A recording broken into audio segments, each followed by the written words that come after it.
We're now moving to Psalm 42 and 43. I'll read it for us. These are two psalms in our Bible, but really they're one psalm when you look at it.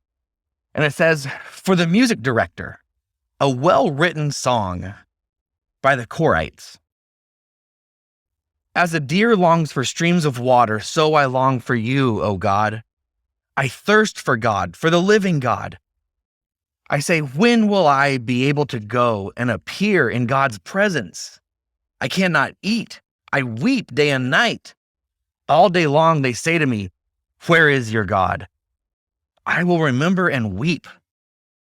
For I was once walking along with the great throng to the temple of God, shouting and giving thanks along with the crowd as we celebrated the holy festival. Why are you depressed, O my soul? Why are you upset? Wait for God, for I will again give thanks to my God for his saving intervention. I am depressed, so I will pray to you while in the region of the upper Jordan, from Mount Hermon, from Mount Mizar. One deep stream calls out to another at the sound of your waterfalls. All your billows and waves overwhelm me. By day, the Lord decrees his loyal love, and by night, he gives me a song, a prayer to the God of my life. I will pray to God, my high ridge. Why do you ignore me? Why must I walk around mourning because my enemies oppress me? My enemies' taunts cut me to the bone as they say to me all day long, where is your God? Why are you depressed, O my soul? Why are you upset? Wait for God, for I will again give thanks to my God for his saving intervention. Vindicate me, O God. Fight for me against an ungodly nation. Deliver me from deceitful and evil men. For you are the God who shelters me. Why do you reject me? Why must I walk around mourning because my enemies oppress me? Reveal your light and your faithfulness. They will lead me. They will escort me back to your holy hill and to the place where you live. Then I will go to the altar of God, to the God who gives me ecstatic joy, so that I may express my thanks to you, O God, my God, with a harp. Why are you depressed, O my soul? Why are you upset? Wait for God, for I will again give thanks to my God for his saving intervention. Welcome to page 1 of the Korah hymnal. This is the first hymn in the Korah book, in the book of Psalms. Super uplifting. I'm weeping. I can't even eat. God, why are you away from me? My soul's depressed. I'm trying to order myself to get happy. Why are you depressed? Be happy. And I just keep singing why and why and why. The hymnal's off to a great start so far, right? This choice of song selection, though, is interesting. How many of us can relate? How many have been where this psalm is? I know the things that should make me happy. I've experienced the things that make me happy. And yet, for some reason, I can't get myself to be happy. I'm trying to figure out how to pull myself out of this dark mood. It's like I've gone down the streets of Jerusalem. I've celebrated the feast. I was happy. Why am I not happy anymore? This guy's struggling with something that I think all of us would struggle with at some point in our lives. And we aren't alone in the struggle. What's interesting is that you can read this psalm and you can see that thousands of years ago, people went through the same thing. Our struggle's not new. But fortunately for us, we don't need to reinvent the wheel. The psalmist gives us this paradoxical prayer that we can turn to when we feel like this. And the paradox is, I'm in the presence of God asking why I can't feel his presence. I'm in God's presence and I'm telling God, why are you so far away from me? It's not an uncommon struggle. And it's something that we actually shouldn't feel guilty about. I think many Christians do. They feel guilty. Oh, I must have done something wrong if I don't feel God's presence. There must be something wrong with me. God's punishing me. Something is going on if I feel this way. It's just common to humanity at times to feel this way. Psalm 22 is the psalm that Jesus quoted from the cross. And he said, "My God, why have you abandoned me?" Psalm 88 is the darkest psalm in the book of Psalms. And it simply ends with, "Darkness is my friend." Psalm 130 says, "Out of the depths I cry to you." I'm down here in this deep hole and I'm crying to God. What we find in these Psalms is actually this interesting agony of having experienced one thing, having been happy, and now experiencing something else. I can't experience happiness right now. And not experiencing happiness, it's almost worse because you know what happiness is. You've been there. You've been close to God. And so now you really sense the emptiness of not being close to God. The psalmist was in Jerusalem in the middle of God's presence, but now we read that he feels spiritually distant from God. And as we read through it, he actually is also physically distant from God, not just spiritually. He's no longer in God's city, Jerusalem, where he marched with the crowds and was at the temple and the feast. Now he's in the vicinity of Mount Hermon. Mount Hermon's a significant place in Scripture and is a significant place in the ancient world. In Jewish literature, Mount Hermon was the place that was connected with this idea of an angelic rebellion. In the ancient days, Mount Hermon was where Baal was worshipped. And there was a temple to Baal on that mountain. In the Roman Empire, Mount Hermon was the location of the highest ancient temple in the known world, at over 9,000 feet above sea level. And most importantly, dating back into the Old Testament days, Mount Hermon was believed to be where the gateway to hell was located. It was at the foot of Mount Hermon that the city of Caesarea Philippi was located. And this city was the location for the worship of Pan. Pan was a goat-like god. And this is where we get our idea of the devil with the goat horns and everything else. Pan was the original devil. And so here the psalmist is saying, not only do I feel spiritually separated from God, but physically I have gone from God's city over to Mount Hermon at the gates of hell. I'm so far removed from God. And so here we can see the psalmist, his physical experience is coinciding with his internal feelings. And this brings us to a passage that has been misunderstood to some degree. In Psalm 42:7, in the Net Bible, it says, "One deep stream calls out to another at the sound of your waterfalls, as your billows and waves overwhelm me." This is the phrase that we often take as Christians to say, deep calls out to deep. And we think of it in a beautiful way. But that's not how the psalmist intends it here. If you read the context and go back a verse, what the psalmist says is, in 42:6-7, "I'm depressed. So I will pray to you while I'm in this place at Mount Hermon from Mount Mizar. One deep stream calls out to another as the sound of your waterfalls, all your billows and waves, they overwhelm me." The tone here is depression. So deep calling out to deep here is not a good thing. There's a parallel passage in Jonah chapter 2, verse 3. And in Jonah it says, "You threw me into the deep waters, into the middle of the sea. The ocean current engulfed me. All the mighty waves you sent swept over me." Jonah and the psalmist are expressing the feeling that God has given them up to be drowned. For Jonah, he's being drowned by the sea. For the psalmist, he's being drowned by his troubles and his depression and his despair. but it doesn't disregard what we say when deep calls out to deep. Because however deep we feel we are beneath our troubles, that's how deep God has to go to get us. So the phrase still works. It still is. Deep calls out to deep in this amazing way where we feel like we've been pulled so far under we can't even reach the surface to grab any air.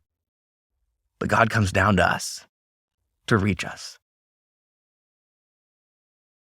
But what the psalmist is doing in this passage is he's saying, I feel like I'm at the gates of hell, God, and you keep sending me troubles. Deep calls out to deep is the psalmist's way of saying, I can't get to the surface. I can't breathe. The waves keep coming. And why are you sending them, God? We saw this honesty with Moses when he talked to God. Moses turned things around on God and said, you did this. Don't put it on my shoulders. And we kind of stopped to see if he'd get struck by lightning. Can you talk to God that way? And the psalmist is now doing the same thing. The psalmist is saying, you are doing this to me. You are drowning me. But the next verse, the psalmist corrects his understanding. In Psalm 42:8, it says, but the Lord actually decrees his loyal love. And by night, he gives me a song, a prayer to the God of my life. So what we see here is the psalmist has a feeling. And that feeling is, God, why are you drowning me in all of this? And he's honest with God. And God's okay with that. But on the flip side, the psalmist also understands, God, I know your loyal love. I say one thing in emotion, but I also know that you have loyal love.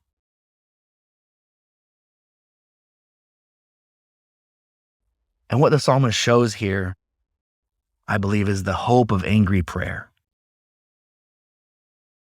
To pray an angry prayer, as this psalmist is saying, to say, God, I'm drowning and you are doing this to me.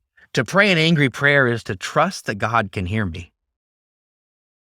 To pray an angry prayer is to believe that not only can God hear me, but he might respond to me.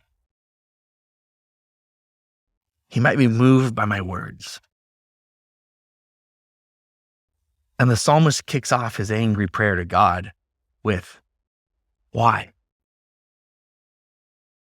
Some people think we shouldn't say why as believers.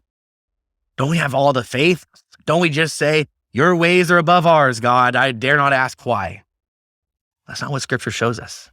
Scripture shows us we can ask why. We can wrestle with God. The Bible's full of people asking why. And so this guy can get angry with God. He can ask, why is this happening? God, I feel like you're the one doing evil to me. And he can express these emotions and God's okay with that. So having vented to God, you'd think you'd feel better, right? But the psalmist isn't. He's not feeling better.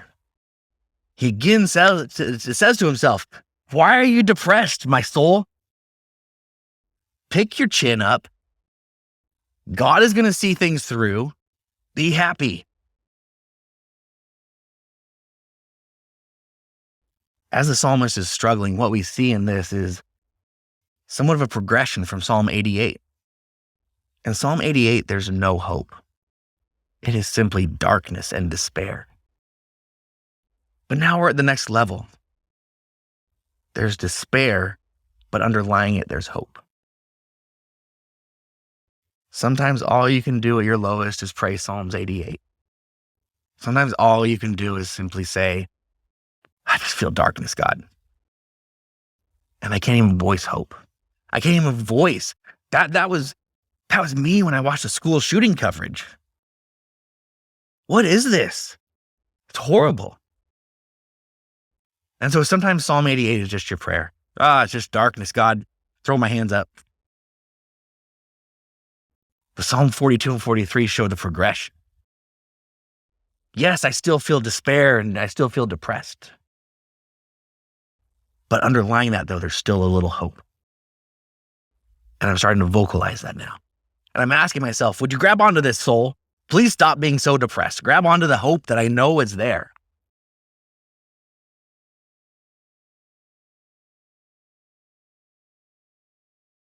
And so on the heels of this frustration and depression, but it's mixed with hope, the psalmist prays again. And this time they pray for God's judgment. Oftentimes we think of judgment as something to be afraid of, and it's a negative, and it's just punishment. And man, if God judges one person, he's going to judge everyone. And I know the bad things I've done, and the hammer's coming down. A lot of times that's how we think of judgment as Christians. We've been taught to think this way, but that's not the core idea of judgment. The core idea of judgment in the Bible is simply God putting things to right. We see all the imbalances in the world. And the psalmist just says, God, come and judge. In other words, the scales of justice. He's saying they're out of balance. Just come and rebalance the scales. I see poverty. I see oppression. I see all these things. Come and fix it. And so that's the idea of God's judgment, is that he comes into an unjust world and he brings justice and he rights the scales. And so the psalmist prays for that. And the psalmist closes with this idea as they're lost in despair at Mount Hermon, at the gates of hell. They pray to God, will you come with light and faithfulness to lead me back to your presence? And it's this image almost of will you send someone, you're out here in the middle. I can't describe having been to Afghanistan and Iraq.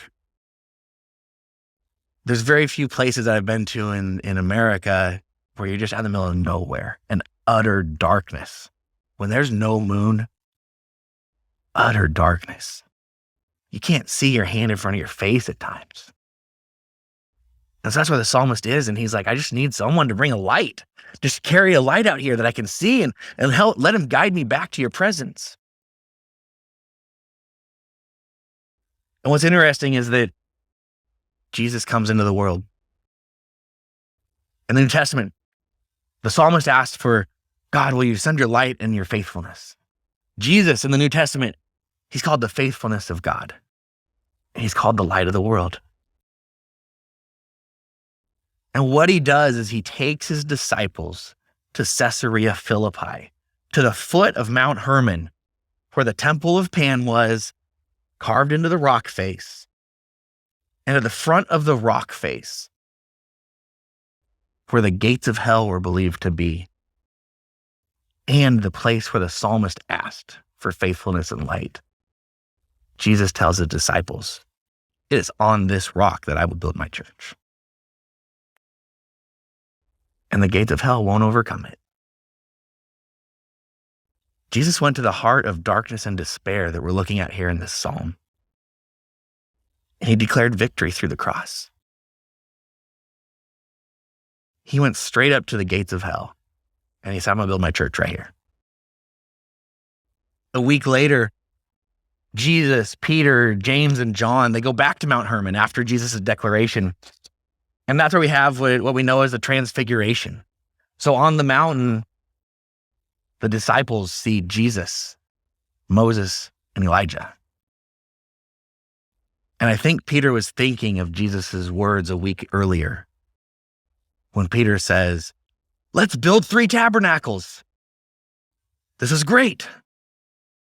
Jesus said he's going to build his church on the rock right here at the gates of hell, and they won't prevail. Here's our prophets from the Old Testament. Here's Jesus. Let's build it right here on the rock.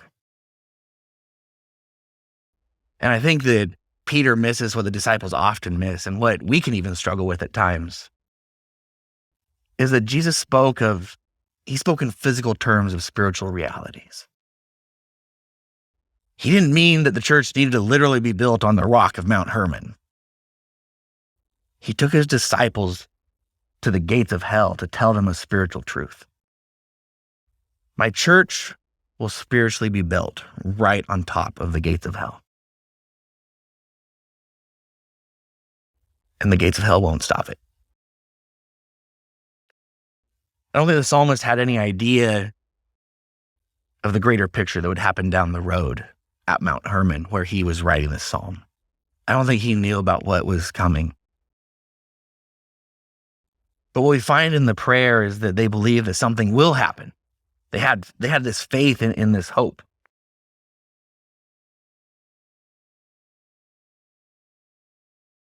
And so the psalmist is existing in this in-between world.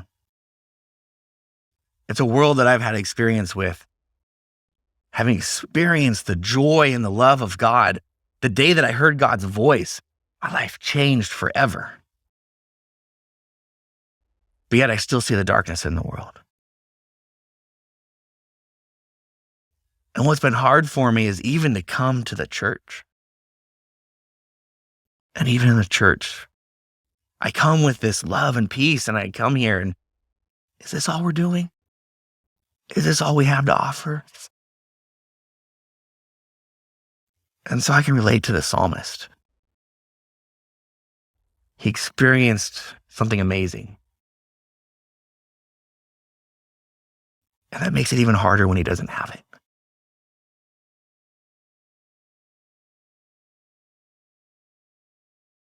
There's no reversal, though, of the despair and the depression that the psalmist has.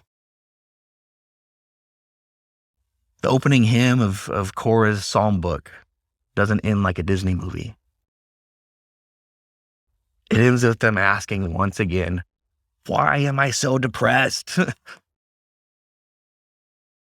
But they do reassure themselves that it's not a permanent state. There will be a future time where they will be able to give thanks to God. They will see God come through for them. And so it ends with this struggle that I think we can often have. I just want to tell myself to get better. I just want to tell myself to straighten up. I want to pull myself out of the mud that I'm in, and I just fix myself. And it just doesn't happen. And that's where the psalmist is. I want to close the look at this psalm with this idea that it's great when we're in the good times.